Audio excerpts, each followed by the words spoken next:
Mobil1 Annual Protection versus Castrol Edge Extended Performance 5W20. Which oil performs best under cold temperatures? Neither, because they're both 5W20 oil, meaning they're the same. That would be wrong. Why is that? Because the SAE needs you to only reach a specified number for the 5W20 viscosity, meaning you could actually perform better than all the other 5W20 oils under cold temperatures. This is just another one of the many motor oil myths. When an oil turns black, that means it's gone bad, correct? No, not exactly. Why is that? Because that's the additive package doing its job. Thick engine oil provides more protection and helps stop oil leaks and oil consumption. Once again, this is another myth. Why is that? Because when you're using more viscous or so-called thick motor oil, it actually causes to raise the oil pressure. Now, this alone will cause your leak to become worse. And as far as protection goes, it actually does the exact opposite. Why? Because the engine oil won't be able to reach all the critical components at startup when most of the wear occurs, like over 70% of wear occurs at startup. Thin engine oil can cause damage to your engine, and it's not safe. Another incorrect statement. As you've noticed, most of the performance vehicles actually use a lower viscosity motor oil. Why is this?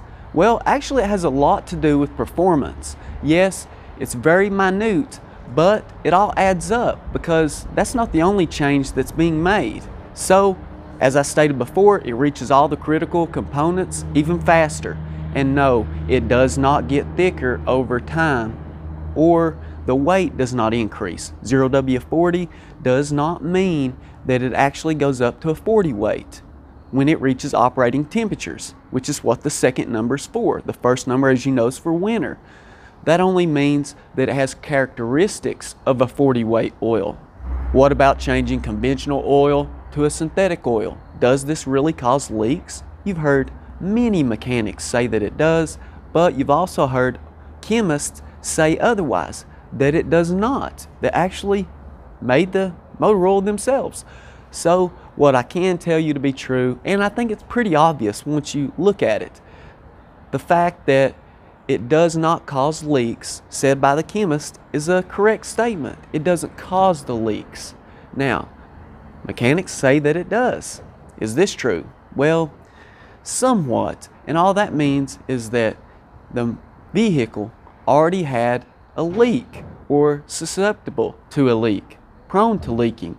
So when they actually made some changes to the synthetic oil, it's able to reach more critical parts, whereas the conventional couldn't do as good a job, and it definitely doesn't clean as good, last as long.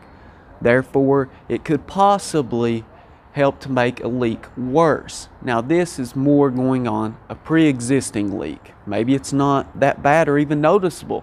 That's where you would get that answer from. So in a way, they're both correct. Just make sure you do a slow transition and really pay attention if you're losing any motor oil, even if it's very slow. As always, guys, if you can add anything that's going to help, I really appreciate that kindness. Thank you for watching Nate's Interactive Auto.